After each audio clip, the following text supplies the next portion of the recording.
The NAFTA Podcast. Sometimes may be good, sometimes may be shit.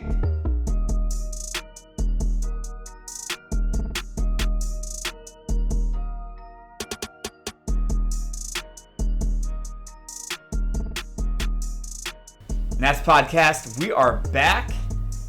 It is match week 3 just ended. It is episode 4 of the new season, episode like 180 something of the entire podcast. We got Dylan, we got Michael, Nick still working the summer hours right now, so he'll be in hopefully next week, maybe week after. Crazy week, a week of ups and downs, a week that I'm sure we would have had a Nick rant. Thought we were gonna have a Michael rant, but first and foremost, Dylan, how was your weekend? How's it going? I relived the glory days. I had a concert on Friday. Actually, a real good concert. I don't know, the opener, by the way, you ever hear of Whiskey Myers before? No. Apparently their genre is Texas grunge, which I didn't know was a thing. It's pretty good. Gonna Like it. listen to it on the whole ride home, and I'm kind of into Texas grunge. It's pretty good. If you had to describe it, what is it? It's southern, like, folky country music, Okay. but they dress and look like they should be in a grunge band from Seattle. So flannel. Yes, and Okay. and long hair. Flannel, long hair. The guitarist was ripped and ripped in terms of both ways of like shredding the guitar and also just shredded.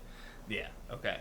All right, so from what I'm understanding, country music, but they're probably dressing too warm for where they play at in Texas type of shit.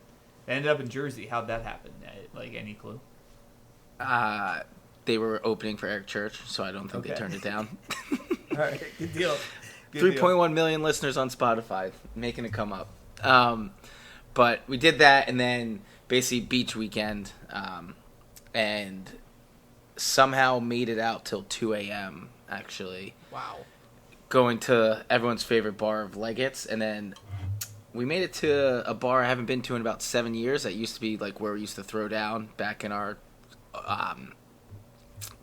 summer rental days. 7 people in the bar. I think it might be going under, but Which one was it? The Osprey. Okay, all right. Yeah, I haven't stepped foot in that place in a very long time, and it was dead. But I got a beer really quickly, so that was cool. And then I got late night pizza, and I walked 20 minutes home to my parents' place. Love it. So great weekend. Yeah, all around. Michael, how was yours? Studying. Yes, I'm not even kidding. There's nothing for me to add. That's all I've been doing is in this house, in this room, studying for my boards. Well, perfect. Alexis and I did a beach weekend as well. We ended up going to this place called Breezy Point, which apparently is like a private co-op community that they have a guard at the gate to get in. And we drove up and we were like, hey, we're trying to go to this bar in here. And the woman was like, no, you're not. Like, are you trying to go see the beach volleyball tournament? Because I'll let you in then. And I was like, yeah, for sure. So we did a beach weekend. Not my favorite thing in the world, as a lot of listeners probably know, but, sucked it up. Breezy Point's pretty sick, though. I mean, we ended up watching the beach volleyball tournament, getting a couple drinks. They're pretty rowdy. I think it's like their end of summer bash there. So, cool that I got to go there, but not a beach guy. The Tuckers, big beach people. Michael, are you a beach person? I am so scared of the ocean, so no. The beach is fine. The waves were awesome this weekend. Dude, they're huge. Yeah, Listen, it was great. If I'm going knees down, I'm no problem. Not a fear in the world. Yeah. Once it hits my Hip? lower to middle thigh, Oh, damn. I'm out. Jeez, so you don't float? I'm like an otter. I'm just floating out there for like 25 minutes. It's great. No, fuck that. I will be in a pool for 4 hours. I will I love a be pool. nowhere near the ocean. Love a pool. Call me Vinny Chase because I'm Aquaman there. Just visualizing. What a great reference. just visualizing Dylan as an otter was one of the funnier things I've done in a while. All right, so before we get into Arsenal flatlining, Dylan, big 3-point weekend, and Michael, just comeback elation. A few things we want to go over. First things first, like and subscribe to podcasts. Apparently I need to start doing this. It's what everyone else does. Check us out on YouTube too. There's a visual aspect to this, and if you're watching, you'd see me in the new. Every year we do a classic football shirts order. I'm in a Watford. I don't know what you'd call this because it's a zipper at the neck, and it is pretty comfortable. Like the trainer. Yeah, it's a trainer top. It's a training top. It's like a quarter zip, but not. So all of our stuff's in. Dylan, I'll have to give it to you Wednesday when we meet for dinner. Can we do a reveal? Oh, yeah. Do you want to do that? I mean, I don't know what I'm getting. I don't know if Michael does. Yeah, well, Michael knows what you're getting. Michael doesn't. Yeah. Michael probably knows what he's getting, too, though. While I do that, I'll have you guys riff. This Watford top is purple. Does anyone look good in purple? I look terrible with this. Barney. Barney is purple. He has no choice. The Ninja Turtles. You can see every curvature of my body in this thing. It's terrible. Like, Can I see? No. Okay. It's something where I think it needs to be lavender and you're okay, but when it is a dark purple, it can be tough. All I right, don't know. I think it looks pretty good. I mean, you got to like be doing something in it. You got to be like playing or running or something. Yeah. So for those of you listening, just as a podcast, I apologize because none of this is gonna make sense to you. You got to jump on YouTube to see the visuals. Dylan, let's start with you. We got you a Wolves jacket. Oh. It's nice. It's a full jacket. It's a training jacket. It's pretty sick. That looks warm. That'll be good for the March trip. So, Nick said this looks like a good walking around Hoboken jacket for like fall, early spring, probably not winter. I wouldn't assume so. So we got that one. Nick, which I feel bad that he's getting this reveal this way, but one, there is a coaching quarter zip Manchester United that we got going on here, Adidas. It has RT on it. I'm not sure which coach that is. Maybe he does. Maybe he knows, but RT is the coach. Looks pretty sick. And then the one thing that I actually thought Nick would be even more excited about is we usually give each other one really nice thing and then a bunch of little like goofy Trinkets. shit. Yeah, trinkets. That's a great word for it. Nick, we got you a U.S. World Cup mug for your coffee in the morning. It's from the 1994 World Cup. It looks pretty cool. I figured he'd like that because he's Star-Spangled American. Like I said, I have the Watford top. I also have. Do I need to go get it? It's a Manchester United coat and some goalie shorts. They're pretty cool. Manchester City coat, right? Manchester City coat. Jesus Christ. Yeah. I almost lost it there. Michael's the big winner. Did you win like 7 different things last year? Yeah, we got to unthrone him this year. Yeah. Yeah. I want So a lot. so the nice thing that Michael got is outside of being a Liverpool fan, he's also a Betis fan because I'm a Sevilla fan. So this is a quarter zip Betis quarter zip right here, right? I almost have that whole season's line of training stuff from Betis. It's a very easy gift setup for Michael come Christmas. And then the trinkets start here. So we got him a Hertha Berlin hat, which is pretty cool. Definitely cannot run in this because it looks like it's wool. There's also a Robbie Fowler t-shirt in here. There is a Liverpool tote bag. Ooh. And then the thing that I got to hit them up about to make sure they resend it because it wasn't in the package is a poster that has all the Liverpool home jerseys on it throughout the years. Pretty cool. Wow.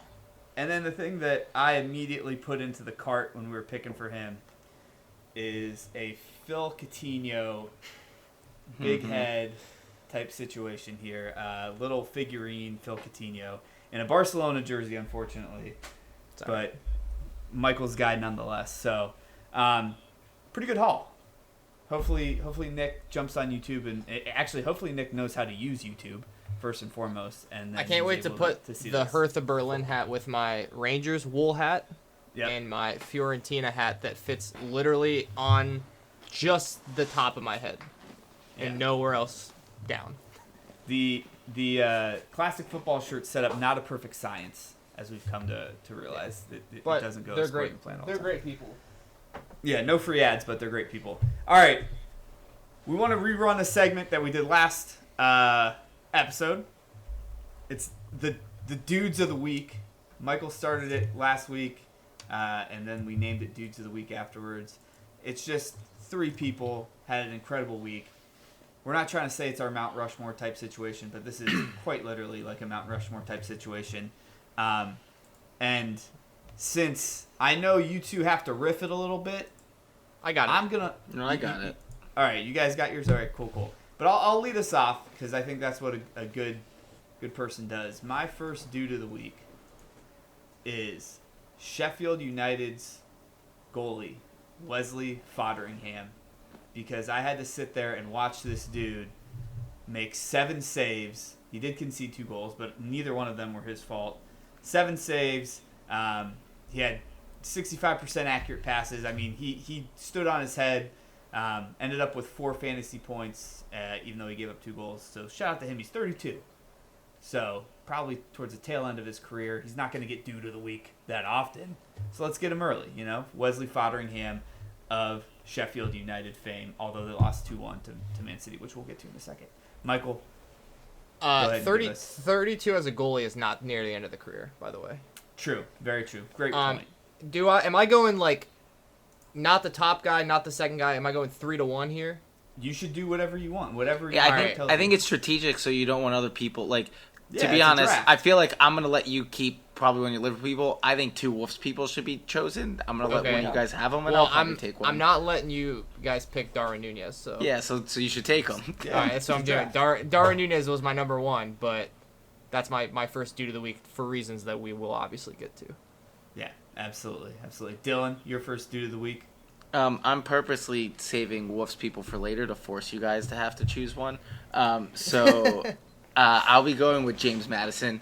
I think, yes, I think he's been playing brilliantly, and he is actually the new face of Tottenham at this point. So, Yeah. doing everything Yeah. that Richarlison thought he could be doing. I don't disagree. I'm going to listen to your strategery here with the Wolves guys because I wanted to grab one. You can I'm grab going- one. I'll do the other one. I don't know if it's the same one because I'm keeping a theme here. Jose Sa, Yeah. I'm grabbing him. Shutout against Everton, 3 big points this early in the year. Great game by him. Sa with the second dude of the week for me, for sure. All right, I don't think you guys are gonna have this one. It was between 2 guys from the same team, but I'm gonna go with Jared Bowen. The Good choice. second, I think it was the second goal that he scored. He brought the cross down, side-footed in the back of the net. Was just incredibly unbelievable. That smash and grab style West Ham had against Brighton broke their streak of losing or drawing to them. Hadn't beat them in a long time. It was unbelievable. He's going to be a big player for them this year. Actually, haven't beaten them since Brighton was back in the Premier League ever. Yeah, well, I know it's like since like 16 or something. Yeah. So But yeah, Dylan, number 2. I don't think I need to go into this in much detail, but Sasha Kalajdzic. I tried to watch a how to pronounce his name video before this, and I still think I butchered it. But Sasha's a legend. Who knew? Put in a 6'9", 6'10" guy in, and you can just do crosses and put it in the net. I love the strategy. I know going back to our Wolves pod, which actually did pretty good numbies compared to the other previews we did. You and Alex were both pretty pumped about that guy. First week we're doing this. I'm already breaking the rules, but it's for a good reason. I'm picking the entire Spanish women's team. Dudettes of the week. Michael with the eye roll. Okay, perfect. I thought it would be Nick. But for this one, No. I will give it to you. The entire Spanish women's team, literally, going through the World Cup, if you read anything about it, was pretty much hell for them. They are totally mismanaged. And then this fucking Rubiales guy just absolutely fucking sucks. Just the worst type of person. So shout out to them. And then they all boycotted yesterday or the day before that and said they're not going to play. And then a couple of Spanish men actually came out and said they're never going to play for the Federation if he is not fired. So I think that's a really great call by me. My 3. Michael, who's your 3rd? My 3rd, this was obviously I had James Maddison as well, but I will switch to Paulinho of Fulham. First game back, absolute unit in the center of the pitch, 10 men down, scores the tying goal to get the point against Arsenal. So, big time. Dylan? I'm going to see if I can keep doing this week in and week out. I will be taking a Chelsea player, Raheem Sterling. Honestly, though, he's also looking like he's the Raheem Sterling of City and is playing very, very well right now, attacking, I think, every which way, which is something that Chelsea just hasn't had before. Or Very recently, true. or tried to have it, and they haven't had it. Very true. I'm going to take a shot at them here in a second. But the one thing I do want to say is, Michael, if you recall us sitting in the stands in Philly laughing at Chelsea fans' faces for how horny they were for Malo Gusto, and the guy had 2 assists this weekend, guess we had to eat some crow, right? I mean, let me just say, they're playing Luton Town. So, which brings me to my next point, which we're going to dive into these games. Chelsea start the week off with 3 points, winning 3-0 against Luton Town. Sterling with a brace in the 17th and 68th. Nicholas Jackson in the 75th. Like we said, Gusto with both assists on the Sterling goal. The one thing I will say is Chelsea fans still obnoxious online.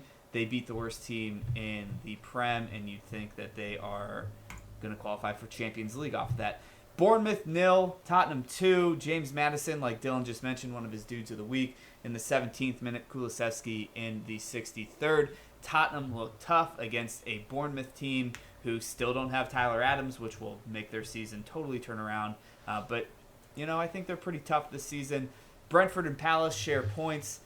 Shade in the 18th minute for Brentford. Anderson ties it up in the 76th for Palace. They have tied, I think it's like the past 6 matchups. So we need to start taking note of that when we do our predictions. Manchester United 3, Nottingham Forest 2.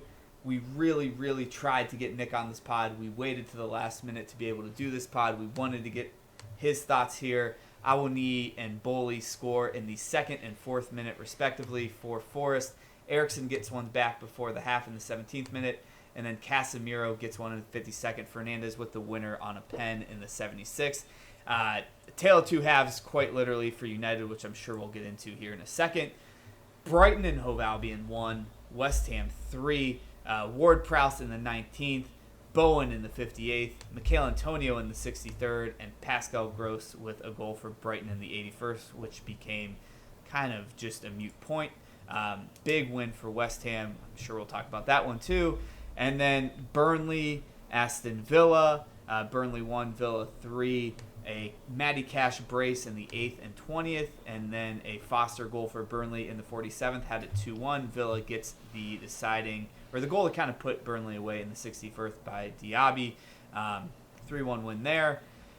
And then the last game before we get into the big 3 after that, Sheffield United 1, Man City 2.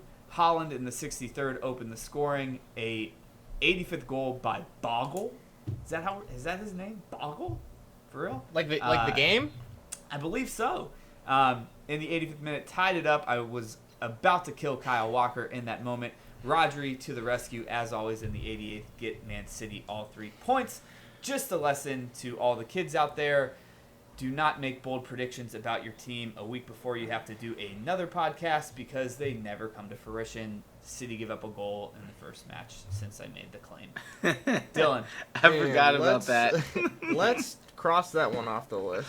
Yeah. Dylan, let's start with you. Any thoughts about the games that we're deeming less significant, I guess, this week. I guess we shouldn't take stock in teams, or we should pump the brakes on teams that have already beaten bad teams but look good beating bad teams. Yeah. I hope you know Very what well I'm talking said. about. Yeah. Yeah. I don't disagree. I actually think Chelsea's one of them, if I'm being honest. Is that who you're talking about? No, I was talking about Brighton, but you're also Yeah. right. Yeah. I know.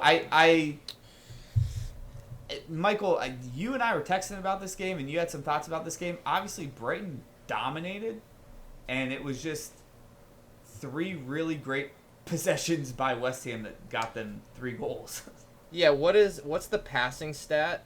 They had like 141 accurate passes in the entire game. Their second and third goals were, I think, 3 passes apiece.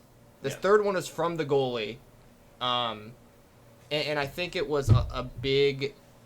I think it was literally like Brighton kind of went into that game, and we're like, we're gonna just absolutely pump them until we score, and then we score again, and we score again, and they just weren't scoring. And Areola had a great game, obviously, but West Ham got that early goal, and then they could just sit back, and it just played right into their hands. Like I said, Bowen and also Antonio could have been another dude of the week, but his hold-up play was great. They did exactly what they had to do to win in the way that they did. And they were lethal, they were clinical. What are you gonna do? To your point, 141 accurate passes by West Ham, 668 by Brighton. just a classic 3-1 win by West Ham. But 6 big chances by West Ham. Yeah. Yep. And 2 for Brighton. So, yeah. Absolutely. I know he's not on. What were Nick's thoughts this weekend about this game? It's a good question. I didn't talk to him. I was with him on Friday night too, but I guess that game happened afterwards. I think honestly, if I am him or put myself into a United fan's shoes, as much as that first 4 minutes had to suck, the fact that they came back at least shows something of they still have some injury issues that they need to work in the whole defensive side of things, but the fact that they were able to come back and get the 3 goals they need, I think says a lot about their team, even though I still think they kind of they're not who we thought they were in terms of where they finished last year type of thing. And Nottingham Forest is probably who we thought they were as well at this point. They get their goals, but then they still, I don't know, their games are drunk all the time. Yeah. away from home. Yes, fair. Away from home. I think that they're going to be they were a tough prediction for me this coming weekend against Chelsea. I'm not going to lie. I was sitting there and I was like, this could be a draw pretty easily. The one thing I'll say, and I would love to get Nick's thoughts, and hopefully he's listening to this and starts shaking his head, is I think at the end of last year, he probably thought, nice, I don't ever have to see Tony again. And Tony's back. Their strikers situation just sucks. I know they thought they were going to get someone. Is that Hoyland guy going to play? He's hurt. Came in hurt. Okay. So I think he's coming back from that. I think once they get him is where, if you don't see different results on how they're attacking, I would be worried. But until he actually gets in, Rashford's just so much better not in the center. He needs to be on that side. Yeah, you think he'd try and rise to the occasion just a little bit? Yeah. Who knows? Are we impressed by Tottenham? Yes. Kind of. Yeah. I'm willing to go full yes because they literally played with 10 men. Yeah, that's actually that's a good point as well. I like Ange for sure. He's funny. Yep. Very funny. Listen, very Aussie. Very Aussie. Yeah, listen.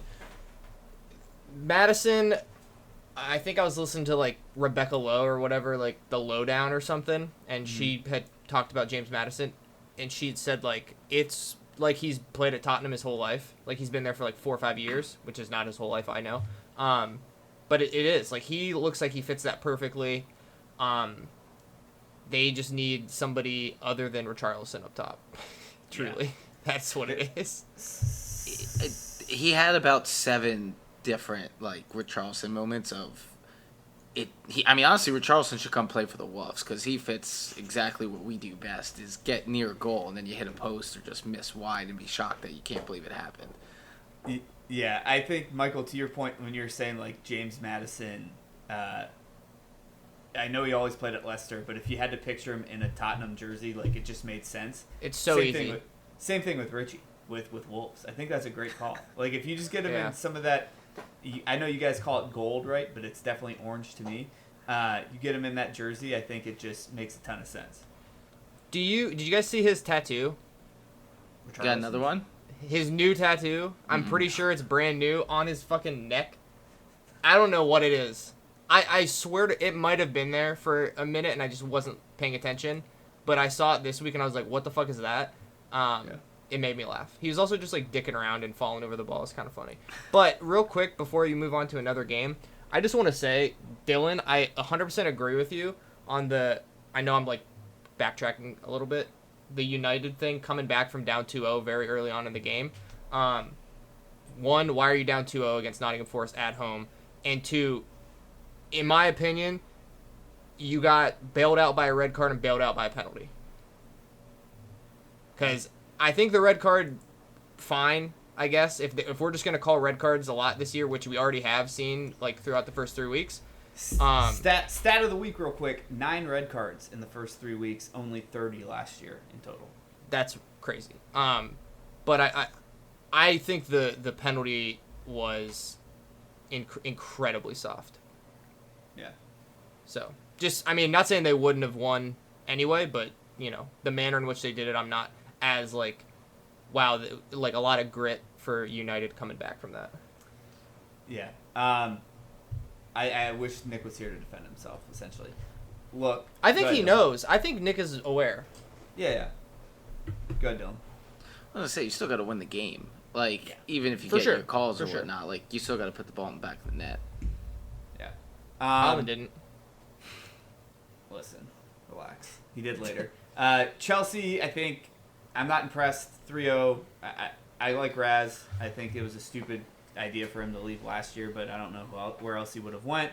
But 3-0 to Luton Town, I'm not impressed. They got to win that game. It's the game they're supposed to win. Agreed? Yeah. I think I said last week if they didn't win that game, it was like pandemonium. I said don't show up to the internet. Yeah. Chelsea fans.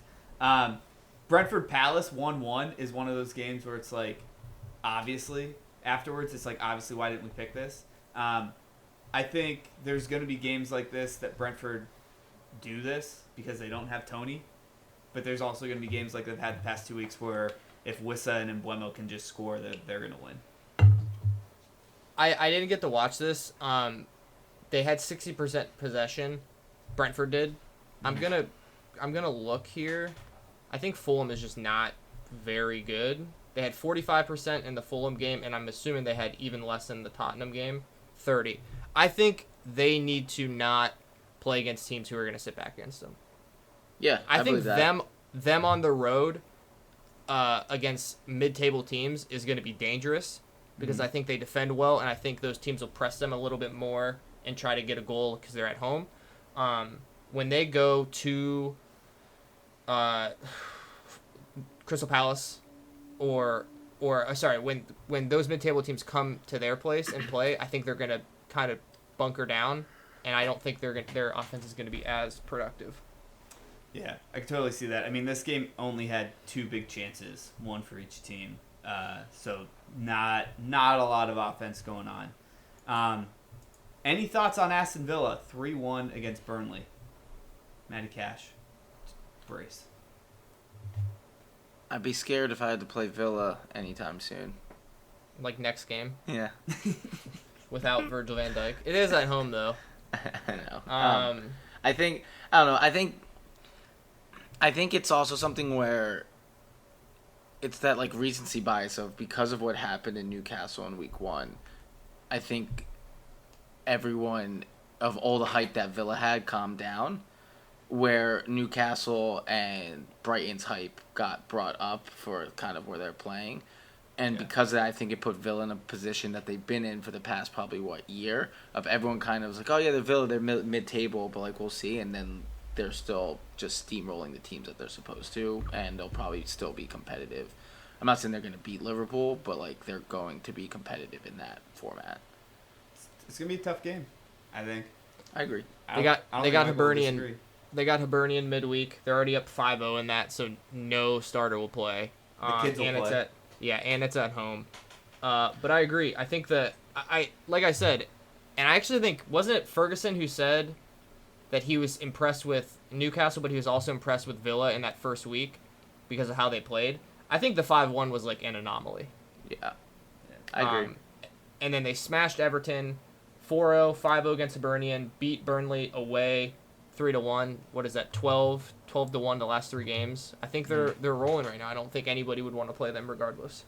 Yeah, totally agree. Go ahead. Sorry, just one other thing is, I also think on the Burnley side of the ball, it's probably too early to tell, but I think it is kind of showing that how they played last year, when they're playing these teams that are confident and know that they should beat them and are going on the front foot at them, they are a shell of the team that we saw in the championship.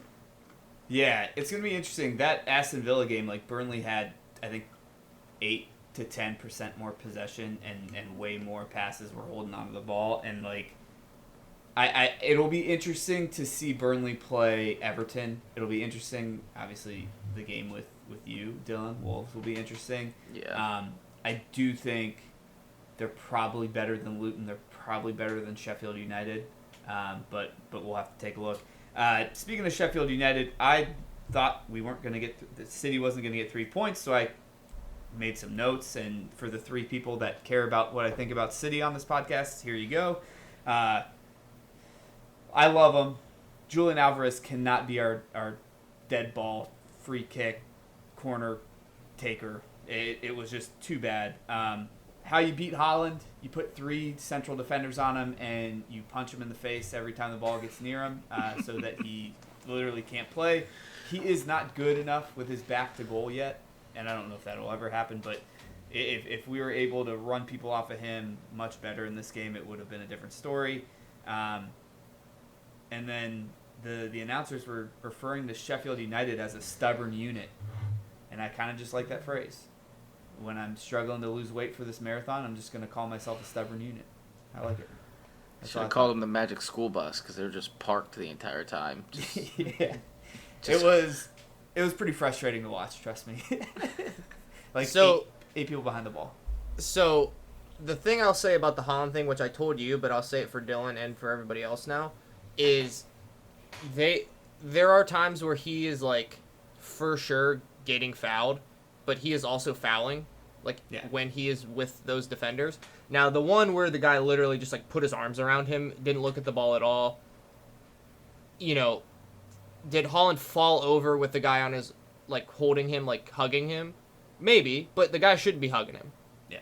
Like, that's not defending. Like, I don't care. But the amount of times I see Holland with the opposing team's shirt in his hand in those moments, it's like, okay, if we call a foul and it's a penalty, like, do we also have to call a foul on him? It has to be, like, egregious because of how he acts in the box as well. For sure. I think the theme of the entire season with refereeing is we don't know. There's no consistency. We just don't know. So it's tough. I mean, I can tell you if you hold on to if you just hold on to the ball to make a throw in for longer than 5 seconds, they'll give you a yellow card. Yeah, it's so crazy. Like the little shit that is like an immediate card now. Yeah. Yeah. Also, if you just totally spear and target a striker at the end of a game, if they play for Wolves especially, no card. No penalty whatsoever. We'll keep that in mind. The big three games that happened this week that we wanted to talk a little bit longer on. Arsenal 2, Fulham 2. Pereira with a first-minute goal gave Fulham the lead. Arsenal scrapped back. Saka scored a pen in the 70th, and then just 2 minutes later, Nketiah scored to go up 2-1 for Arsenal. But even, I believe, man, I do not have the time frame in front of me. Was it down a man, Fulham? Tied it up with Polina in the 87th minute. Dude, I know we've been down on them. Is this just like a flash in the pan, or did Fulham show us something here? Polina. Oh, for Fulham? Well, let Dylan go, because I think Dylan's been vocal about a few of the players before, too. So, I think, first off, I didn't know Polina was coming back this week. So, I think I have said that he is the glue that Fulham needs to at least be somewhat competitive and not be what I've been saying where they could be getting relegated. Having said that, I think this week there was a lot of drunk results, and I think this is just one of them. I think this says more about where I think Arsenal might actually finish up this year than it does about Fulham, in my opinion. But I don't know. They still don't have, like, to me, the biggest problem with Fulham is they don't have someone who can score from a striker position still, even though Adama is gonna, just keep that. I don't know. I'm excited for Fulham fans to get the Adama experience. But I think it's really this team will go as Polina goes. Was, I guess, my final answer. Yeah, Michael, it sounds like you were thinking more Arsenal in your thought process for this one. Well, first off, I mean, if I'm going to keep true to myself here and true to what I've talked about the first 2 weeks, the first yellow card on Calvin Bassey is just not a yellow card. And then the second one is, and he knew it immediately when it happened. He literally goes, I'm fucking sent off for sure. But it's like, we talk about the red cards and how you said 9 in the first 3 weeks, 30 all last year. The yellow cards too, though, because like it completely changes a game. It changes how people defend, especially defenders. It changes how attackers, move and get physical and stuff like that. And it seems like if we're just giving them out across the board, across the league, then fine. But like there's so much inconsistency with like the yellow cards in general, which again we'll get to in another game. I don't think he should have been sent off just based on that first yellow card. But I think this is a flash for Fulham in like a perfect storm. I think the first goal, Pereira tried to chip him. If he was truly going near post because of like how Ramsdale was going back and how his weight was distributed, that's an incredible goal. I don't think he was trying to do that. I think he was trying to chip it and scuffed it. But they bunkered down. Polina was great, like we said. I don't know, man. I think this is like a big conversation about what the fuck Arteta is doing with Arsenal. Why is Thomas Partey at right back? Why did you just get rid of Kieran Tierney? Why? A bunch of things. Why'd you buy? I mean, I guess Rye wasn't that much money, but why is Kai Havertz still playing? Like, there's a ton of things you could talk about. I think they don't have any idea what they're doing right now. Yeah. Dylan, I thought you were gonna go, so I was gonna give you. I've been talking a lot. I was gonna let you have the runway. No, you're good. You're good. Wow, you guys are so nice. I know we're a gracious group. The one last thing I wanted to ask, because I agree with both of you. I do think it's a bit of a flash in the pan for Fulham. I agree, Dylan. You've been saying it, and I'll give you the credit. Like, the Polina being back is key for them, but the story up front is a story that you've seen personally for the past 4 years. So, like, you know that all too well.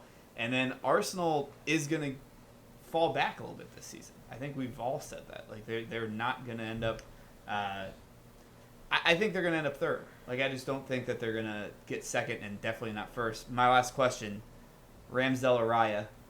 Michael, who you got? I'm still... Okay, I think Raya is... For that system, if you didn't have a goalkeeper and you brought both of them in at the same exact time, I think you go Raya. Yeah. Ramsdale's already been there. He hasn't fucked up I don't think you take it away from him. But I think he will fuck up. I think he's not as a good distributor, and then he makes mistakes as a shot stopper as well. Dylan, Ramsdale Araya.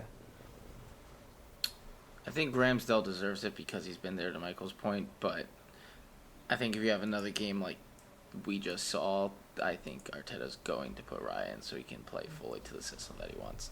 I think Arteta wants to put Raya Yeah. in, and he's waiting for... Yeah, a reason. he He showed wants up- the reason to be able to do it.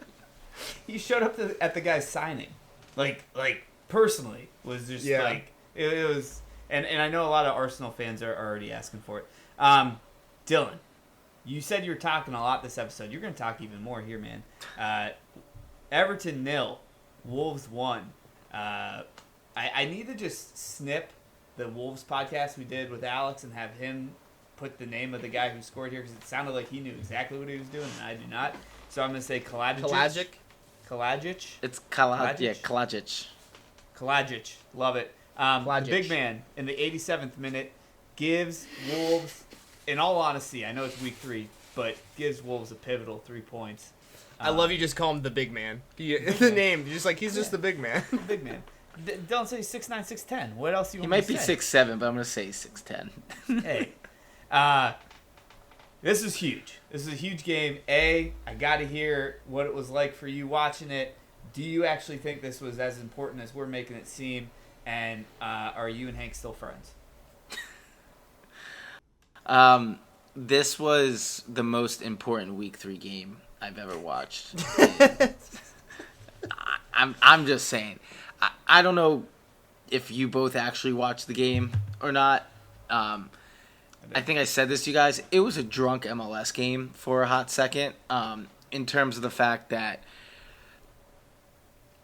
there was, I don't know how to describe it. Like, neither team could figure out how to actually control the game and control possession. It was just one team kind of moving up the field and then turning it over and then just going the other way and then going nowhere near the net. And then, like, I don't know, ultimately, I have the good and the bad is we put the ball in the net again. Like, I think I'm going to start doing a Fabio Silva fake goals counter. We're at 2 so far for the year. In terms of him just being like, he's just right there and he keeps being offsides. Has a great finish. And then he gets one-on-one with the goaltender again and doesn't know what to do with it and kicks it right at Pickford. Like, it's, I don't know. I promise he needs to keep playing too to get better. But it was I don't know. It was the best win ever at this point. We look good in red. You touched on it. Sa kept us in that game. There's one where I think even Michael texted at this point when he finally saw it. He completely saved the game of, I think he made like 3 saves in a row, and then all of a sudden the ball was like going in the net, and at the last second just tapped it right over the crossbar. Like, I don't know. That was just some ridiculous athleticism there. And then it's crazy that we have all these wingers that love to cross the ball, and we've never had someone who's like a pure striker who can actually head the ball into the net. And now we do, at least to this point. However, I'm calling him by his first name. Sasha, as great as it was that we scored, and I'm happy for him, he's having a kid, all of that type of stuff, is, I don't know if you watched the next 5 minutes he was in the game, he's kind of a liability too. He's so slow. Like, it's great for what happened, but there was a point where we could have gone on the counter and put the game away, like, and not even have to worry about it. He got the ball like right in midfield, could have turned and kept going or pass it wide, got caught within 2 steps and just had to turn back around because he just didn't have the speed. So, like, it's where I understand. I don't think people are going to call for it. I don't think he can start. I think his job is exactly what it is. He needs to come in and come in the 70th, 80th, come in the 70th, 80th minute when we need a goal and go from there. I think you even said it. He is the type of striker, you alluded to it earlier, but you said it in our preview pod, like, he is the type of striker that if you had Adama, was perfect for having Adama. Because if you can hold it up in the midfield and you're just telling Adama, hey, straight line sprint, and like we'll play a through ball to you, or we're crossing it in, like that is what you want, and now not really what you have anymore. No. Well, Neto crosses it all the time, and he's kind of errant too, to be honest. But yeah, we're probably a season too late. But you know what? A goal's goal wins a win because, in my opinion too, Everton actually dominated us in that game, which also scares me for how bad we are. Because like it sucks. Hank and I spoke today. He was on a bachelor party, so he had a pretty bad Saturday because he was already hungover, watched that game, then had to go drink for another 9 hours. But it's something where we've talked about this at length. Everton has, to me, actually not looked bad this year from an attacking standpoint. They just don't have a striker at all either. And the longer that they don't have that, I don't think they can score as well, and that's going to be their biggest issue. We'll just keep saying that. I will mention that 4-0 and 1-0, like, I don't know how good they've looked, but there are times in this game, I even said in the chat, I was like, forget the Aston Villa game. Against Fulham and us, I thought they looked well. So against competition, they should beat to stay up. Yeah, I do think I was watching. I didn't get to watch the entirety of the game, but the parts I watched, Everton just had nothing going for it for me, and I'm looking at the statistics, and it tells me the story that you're telling me. So maybe I got to go back and take a look again. But I might have been paying attention at the times where you guys were really surging.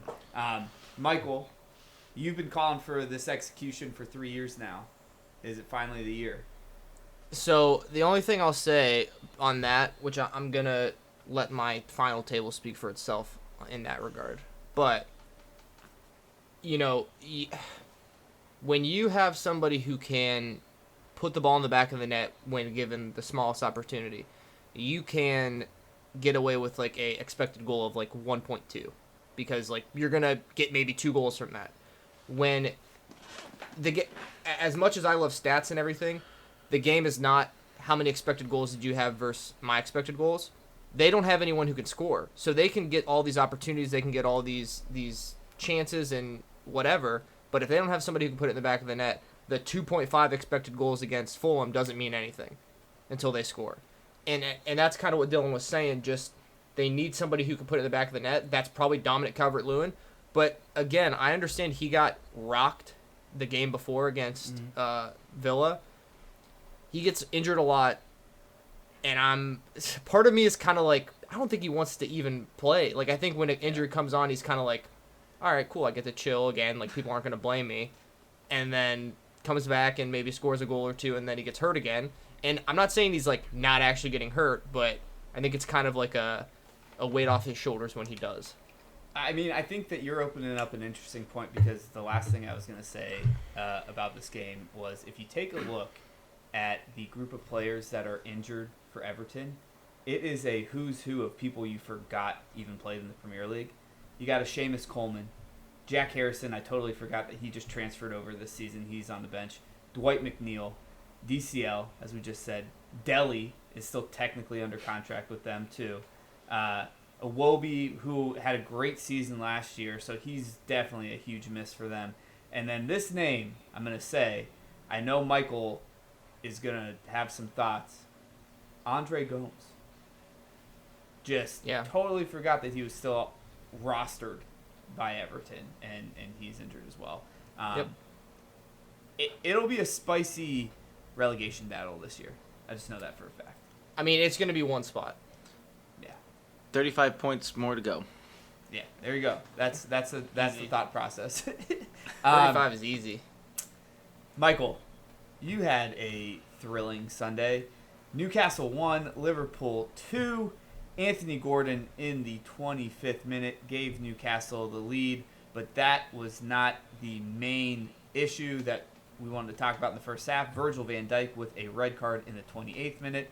I can feel a VAR rant of the week coming. But despite all that, with in the 80th minute, Darwin Nunez to the rescue. a goal in the 81st for the tie. But wait, there's more. 3 minutes into stoppage time, he gets a second goal for Liverpool to give him all 3 points. Michael, I'm going to say this line early so I don't forget it. These are the 2 best strikes of the soccer ball, football, whatever you want to call it, that Darwin Nunez has ever had in his life.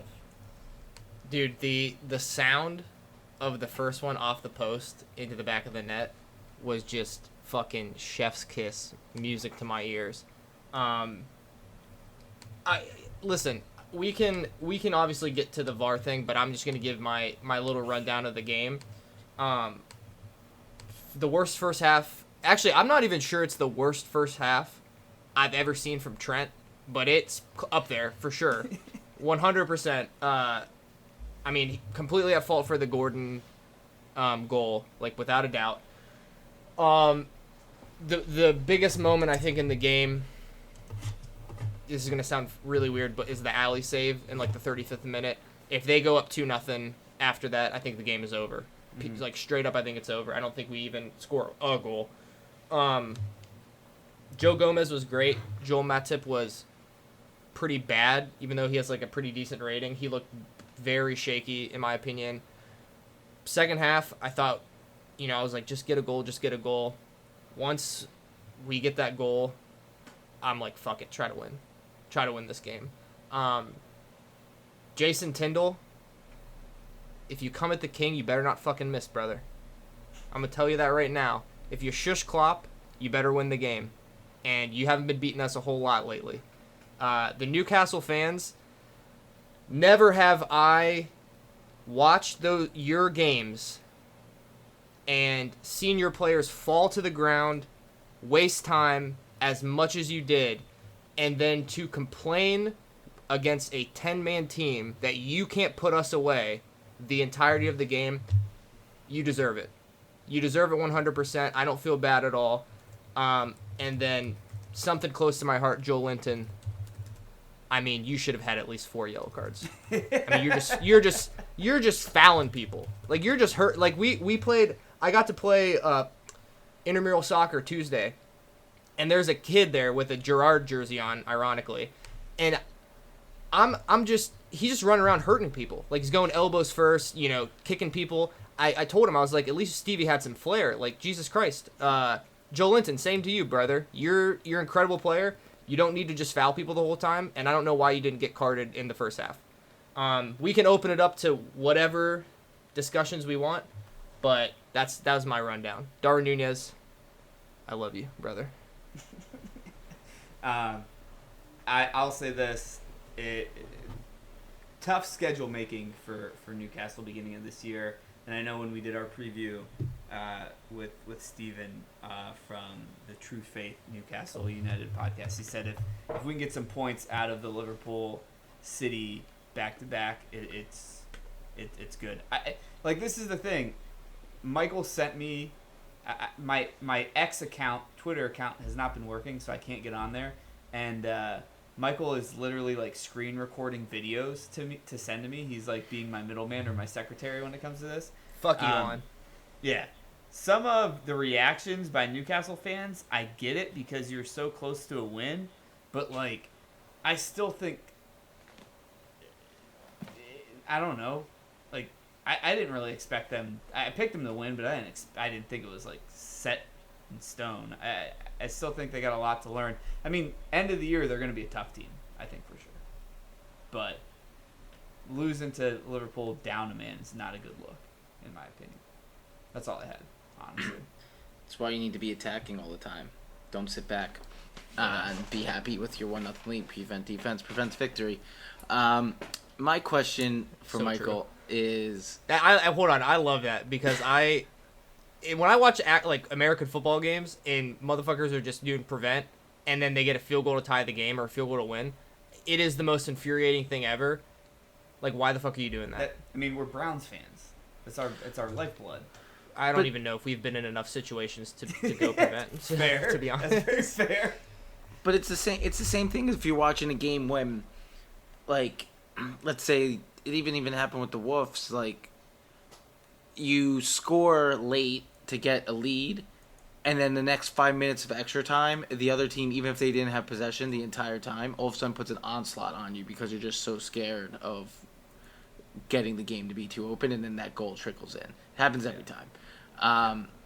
My question, though, for you, Michael, is seems to be a lot of deep-seated hatred for Newcastle right now. Like, do we have a new shitless team for you this year? So, I was talking to John about this, I think, or maybe I was talking to my friend Zach. It's a little bit of like the Arsenal thing, except it's not the fans particularly, like Arsenal fans online. There's so many players on Newcastle that I love. Like Joe Linton is one of my favorite players. Gamarish is crazy. I love Isaac a lot. I fucking hate Anthony Gordon, obviously. Like, he sucks. I like Harvey Barnes. The defense is cool. Nick Pope is fine. I hate the coaching staff. I hate Eddie Howe. I hate Tyndall. I think that they are the type of person I hate the most, where they complain about something, but they do the thing they complain about all the time, which just, everyone's a hypocrite, but like that's just like ultimate hypocrite because it's just happening real time. You see the hypocrisy. I don't hate Newcastle. I hated them today for sure, but Eddie Howe, your new Wilder? No, dude. It seemed like it today. Yeah, jeez. No. No, I was just pissed off. Yeah, I think they're going to be a force to be reckoned with, but I think a big win for you guys. I think it galvanizes you guys a little bit, because that was another thing. That's a depressing locker room to be in if you guys lose that game. Yeah. All right. I mean, I don't know if we're going to bring it up, but the only... And Dylan, I think you could probably disagree, because I think I've talked to John, and I'm not sure if John agrees with me 100%, or he was just trying to be like, yeah, I hear you, bro, like, cook or whatever. If it's by the letter of the law, like, Trent should probably be off. He should probably have a red card. Okay? The throwing the ball thing is, like, so dumb to me, because it's what minute of the game was it? Like, are we really time wasting in that moment? Yeah. Fine. Like, if the law does say, like, if any time wasting is an automatic yellow card, fine. But like, there's so much time wasting all over that game and all over every other game that we don't give yellow cards out for. Like, you have to understand the moment of the game. Like, you're gonna give a yellow card in the first however many minutes of the game for time wasting. Trent got his yellow card in the 6th minute. Okay, there you go. The second foul on Gordon is probably, in my opinion, more of a yellow card than the ball throw or whatever. And I honest to God think if Klopp is telling the truth, which maybe he is or not, I think he might just be saying this, but he said the fourth official said that it was a foul on Anthony Gordon before he threw the ball. And maybe that was a moment where they were like, okay, we're not going to give him this one. Because I thought that was more of a yellow card. But if it's just two isolated incidents, I think it's 2 yellows, and I think he's off. Yeah. Go ahead. Go ahead. No, you're good. I was gonna say, I get that. I'm more interested in like your take on Van Dijk. So, my take on Van Dijk, I think it is absolutely a bad challenge. I think it's a poor decision that he made. He should have. He times the run. He sees Isaac making the run, and he starts to run with him. If he just shepherds him, I don't think it's an issue. I don't know why he decided to try to, like, intercept the ball, get wrong side of him, and tackle through him. I think that's a bad challenge. I guess where it comes down to what is your interpretation of through on goal and, like, a clear and obvious decision, I don't think that is a clear and obvious opportunity to score a goal.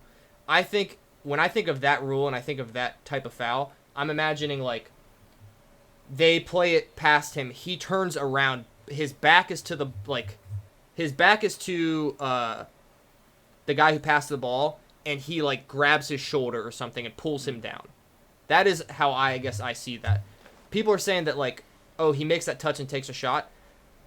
I'm not 100% on board with that, but I will say I'm fine with it if when I see that exact challenge 50 times this Premier League season, they're all red cards. Because it's going to happen every other week for sure. And the minute they start to not be red cards, I'm going to be pissed about it. Because it'll happen. That exact foul will happen, and it won't be a red card, and I will count how many times it is. I didn't know if it was a red card either. I kind of agreed with you on that one. I think it's a red card. Just That's your right to believe that.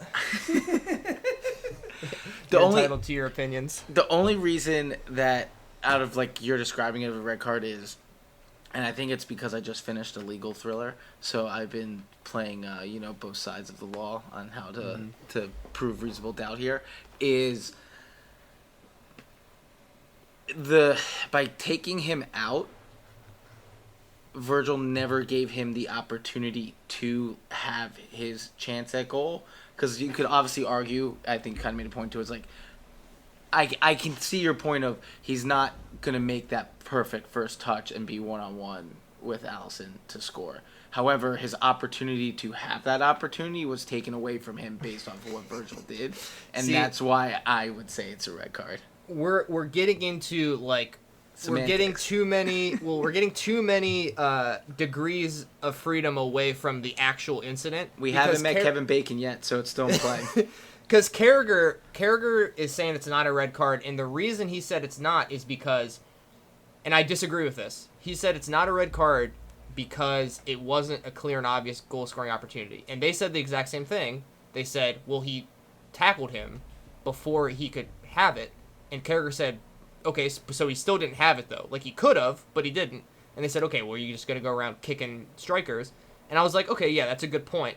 I think I don't see that as a clear and obvious opportunity.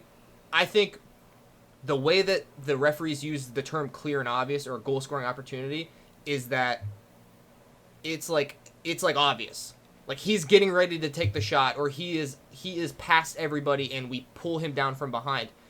I don't even think he got a touch on the ball. I think he let it run in front of him, which is what you're supposed to do. And again, absolutely, Van Dijk, it's a bad tackle, like, for sure. I guess I have just seen way worse shit not be a red card, and it just, the way that the league is going, I guess, this year with all the red cards, maybe I should expect it. But how I've been watching it the past 4 or 5 years, when I see that, I'm like, oh, that's a yellow card on outside the box. And then I saw the red, and I was like, wow, that seems wrong to me. But consistency going to continue to be the key word here, which I don't think we're ever going to get. But one thing that we are consistent at, predicting games. We are all over 500 through the first 3 weeks of the season. Let's dive into our predictions. Next week starts off with a Friday matchup between Luton Town. They are hosting West Ham. I have to assume that we're hammers across the board. Yeah, West Ham. yeah, this is not going to be West Ham Brighton though. I think if Luton get an early goal, this could be a little scary. Because it's at the Fortress? Well, just because I don't think West Ham are going to break down a team very well. But that's a very good point. Very good point. First home game for Luton, though, here in the Premier League season. Sheffield United, they got the early matchup against Everton. This will also be a very interesting game. Dylan, I hope your alarm is set. I think this is one that is going to impact you. Who do you got in this one first? Based on what I said, I kind of believe in Everton, but I don't know if DCL's back, so I'm going to take what's best for the Wolves and take a tie. I am also riding that, and that will be a little... I'm alluding to something later with that tie. Michael? I literally am looking at me picking a tie, and I kind of don't want to, but I'm going to stick with the tie. Were draws around? Yeah. Interesting. We'll have to see what Nick picks later in the week. Brentford hosting Bournemouth. Michael, who you got? Man, this is actually something I wanted to bring up. I think Bournemouth have a point, Mm-hmm. They tied West Ham first week. Mm-hmm. I think they've had a tough. They had us. They had Spurs. West Ham's actually seems like pretty decent right now. I think they have a chance to do something here too, especially if Brentford play like they do against Palace. But I think Brentford at home against a team that will press them can break them down and win the game. Michael earlier before the game started this weekend said, "Man, we're really good at predicting games," and then we went on like a 1-3 run across the board. These are the type of games where if you can get them right, that's when your record starts looking pretty nice. I got Brentford. I just think they're the better team right now. I really like Bournemouth. I'm hoping Tyler Adams plays soon. I want that jersey. Dylan, who you got? Yeah, I've got Brentford. I think at home they should be able to take care of where Bournemouth is right now as a team and not where I think they'll be later on. Yeah. Turf Moor's hosting Tottenham. Burnley, can they get their first points of the season? Michael, you're shaking your head no. You got Tottenham? Spurs. I think they're rolling. We got Spurs across the board. Yeah, I'm not going to overthink it like I did this week. A game I think is going to be... Honestly, every game we've talked about so far I think is going to be pretty close. This one is no different. Chelsea at home against Forest. Forest is scrappy, I think, for sure. And Chelsea, as we said, I don't think they're as good as what people are thinking. I do have Chelsea, however, just as a safe pick. Dylan, who you got? I'm going to take Chelsea as well because I think this is when they get rolling to then get hit in the face with reality in 7 weeks. Yeah. Michael? So this game is post-transfer window. Yep. Yeah. If Forest go up 2-0 against Chelsea at home, like they did against United, do you think it's the same result? No. No. I think Forest wins that game. Fuck it. Give me Forest. Oh, man. Big bet by a big man. City at home against Fulham. City across the board. Yeah. Yes? Yep. Another tough one. Brighton at home against Newcastle. I would have said this is the game of the week, but I think we have a bigger one later in the week that we have a inner pod bet about for 5 years. So I'm going to save it for that one. Dylan, who do you got in this? Why'd you have to go with me first? I don't know. Based off of a bet I'm going to be taking later, I'm going to take Newcastle. I'm taking Newcastle. I am too. I this week actually kind of scared me a little bit about Brighton. I'm not gonna lie. Yeah, I think Newcastle's loss, my reasoning would be Newcastle has had losses, and granted, the one on Sunday was bad, but their losses have been to teams that I value as being very good. Yeah. Where it goes back to what I said before, is Brighton was beating up on teams that we think are going to be at the absolute bottom of the table. Plus, being in 13th, Newcastle, I think, needs the points more desperately right now. For sure. West Ham's champions of Europe, people forget. Michael. I got Brighton. I think they are probably going to look at this game against West Ham, be like, wow, we should have scored like 4 or 5 goals. We should have been better defensively. I think they're going to come out at home pumped up against Newcastle, and I think Newcastle's going to be a little bit demoralized.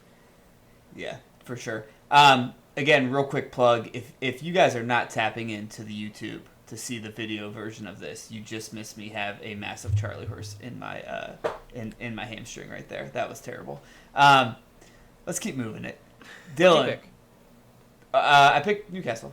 Oh, okay. Yeah. Dylan, big game for you guys. This is where the additional points need to come in.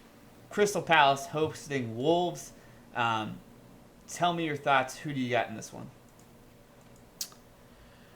According to Vegas, Crystal Palace is heavy favorites. Vegas is a bunch of suckers. I'm changing it right now. We're going to lose, but I'm taking a draw. All right, love it. You're what, 31 points closer if that happens. Michael, who you got in this one? 34. I got Palace. You got 3. Your 38 is the number. Sorry, Michael. 38's the magic number. Okay, we'll keep that in mind. All right, 34 points. Michael, you said you got Palace? Yes, sir. I do as well. Sorry, Dylan. Liverpool hosting Aston Villa. Another. I mean, the entire slate this week's pretty good. I'm not gonna lie. Michael, what do you got in this one? Again, I'm picking. You all pick Newcastle. I picked Liverpool because I can't not back them at home, even with no Van Dijk. I think we will score more goals. Yeah. I got Liverpool as well. Dylan. You guys have better records than me. I wanted to take Villa, but I'm gonna take Liverpool because you guys are clearly better at the predictions. I get too crazy. I did mention too crazy. I did mention to Michael this weekend. I was like, Dylan's our betting guy and is always in dead last with these predictions. That's not a good. But my sign bets for are us. pretty good. Yeah, it's crazy. All right, game of the week, without a doubt. Arsenal is hosting Man United. Not only is this a good matchup for this season, but it is a matchup for the 3 to 5 year bet that we have that Arsenal will have more points than Man United. Clearly, Dylan and I are still winning that one. Look, Arsenal, their question marks aren't as big as United's question marks in my book. This is at the Emirates. I got to go with Arsenal. I think they're a better team than United, and I think Arteta, for as much as he is acting a little goofy at the beginning of this year, he's a better coach than Ten Hag. Michael, who you got?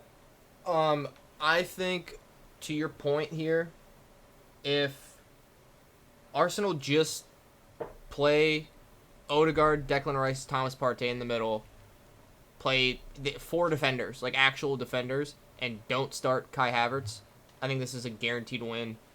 I think both coaches could very easily fuck this up for their respective teams. I have Arsenal, though. I have more faith in Arteta than I do in Ten Hag. Dylan, do I even need to ask since we're on one side of a bet together on this one? Yeah. No, you know where my allegiances lie. I just want to let it be known I forfeited this bet like a year ago. Michael So aborted long his, ago. Michael aborted his version of the bet a long time, and I think Nick did too. But we just like to beat up on Nick, especially when he's not here. All right, so we all got Arsenal across the board as well. Dylan, we're still sitting 500 with the bets this season, like you said before we started recording. We're just getting warmed up a little bit. I do have to ask a quick question. We came up with a new thing. Do we want to do a parlay first? A parlay for the pod? Or no? Yeah, I love it. You guys All started right. off, though. That's fine. Michael, do you have your leg set up? I did until I just saw the line. Yeah. It's a Or like parlay. that. You're fine. Yeah. Do you want to minus 225 leg? Yeah, fine. that's We're adding okay. value. Okay. Liverpool Villa, both teams to score. That's a no-brainer. Liverpool Villa, both teams Yeah. to score. I like that one. You said it's minus 225. Yeah, it's a no-brainer. It's gonna happen. All right, so that's Michael's leg of the parlay.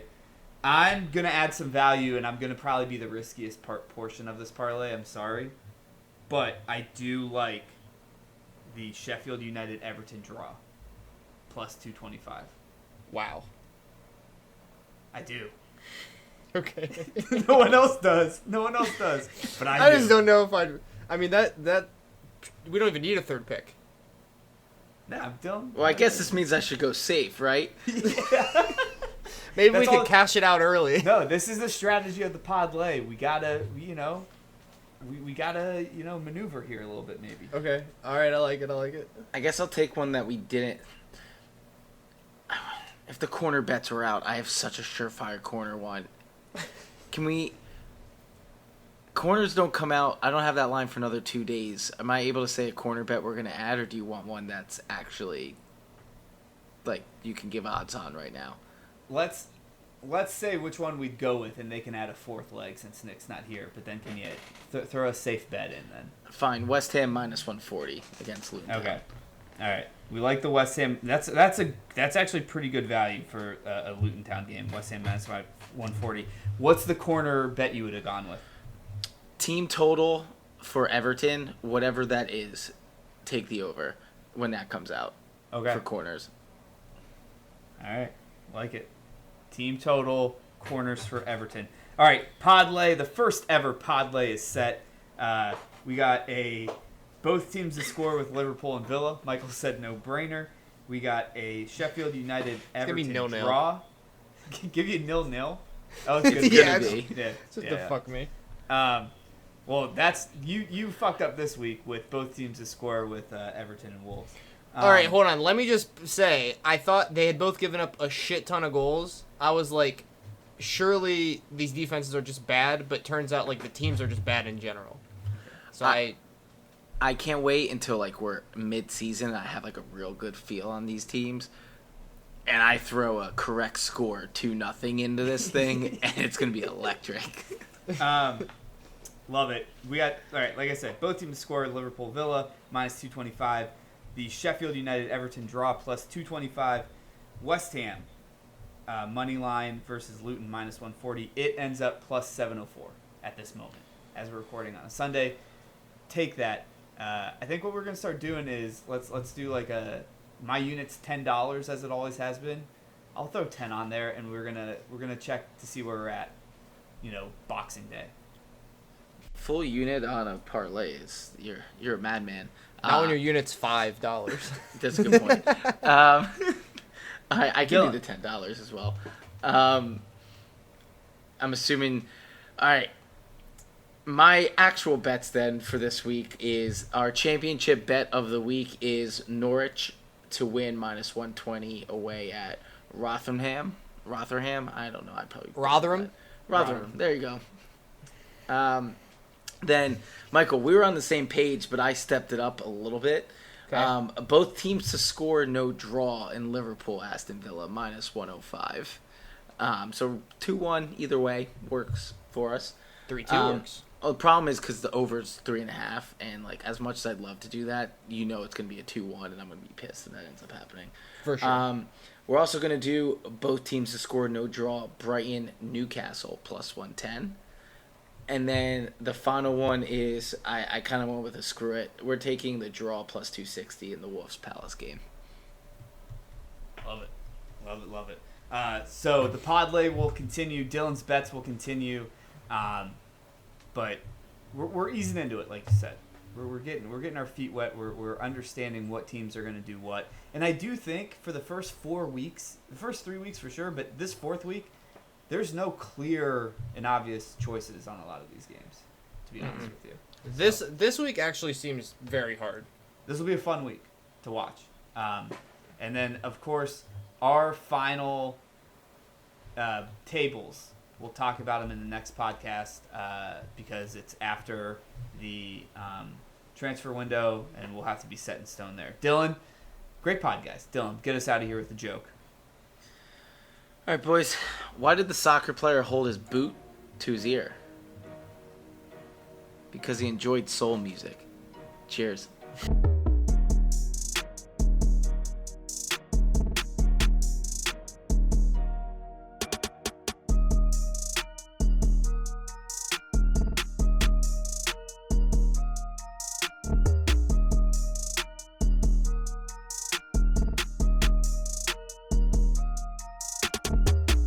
The NAFTA podcast.